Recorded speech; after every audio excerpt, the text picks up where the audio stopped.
Hiyo iko vizuri hiyo.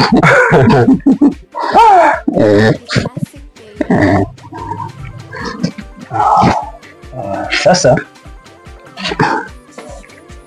mimi nyumba nimependa. Safi. Nimependa, nyumba iko vizuri.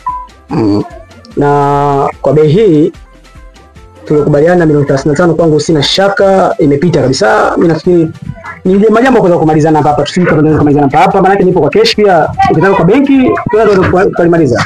Yaani sasa nikwambie, unajua mimi, unaniona mimi ni dalali ambaye nikifanya biashara na wewe, yaani nikifanya biashara na mtu ana enjoy. Na ndio maana nikakwambia kuna bonge la jumba milioni 35. Umeelewa? Na umeona wale akina Aslay wakati wanaanza ile kundi la ya moto bendi linaundwa lile, mkubwa Fela bana alinifuata pale bana, nahitaji unitafutie nyumba kali kwa ajili ya kuishi vijana wangu ili wafanye kazi ya muziki vizuri. Nikawatafutia nyumba hizo. Yaani mwenyewe ameiona tu bei ambayo nilimwambia akaniongeza akanidabu. Kwa hiyo sasa haya mimi ni mambo yangu bana dalali kama kawaida. Bana hapa cha kufanya tufanye mchakato kama vipi serikali za mitaa tukaandikishane biashara iishi. Bwana.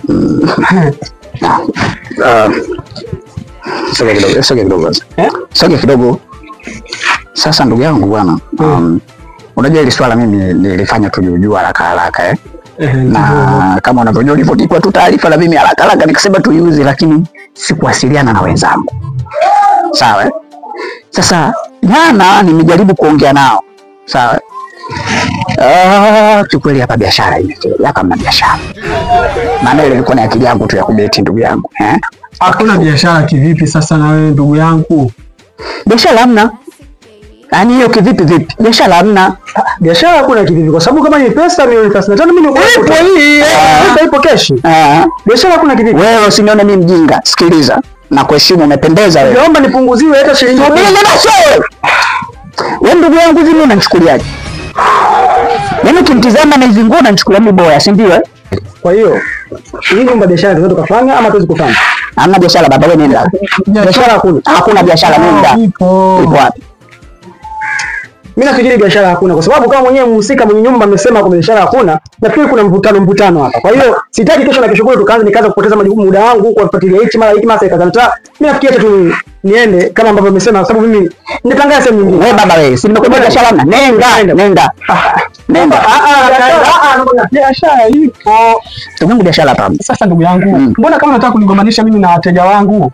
Alafu mimi naomba tu nikuulize kitu. Kwa sababu wewe mwenyewe ndio umenitafuta mimi dalali, umeelewa? Ukaniambia bana mimi nyumba yangu nauza. Kweli umeelewa? Nitafutie mteja. Ndio. Kutokana na mimi na ukubwa wangu wa dalali, mteja hajachelewa kupatikana, nimempata. Na unafahamika hasa. Sasa vipi biashara unakuja na yua kizembe kama hivi?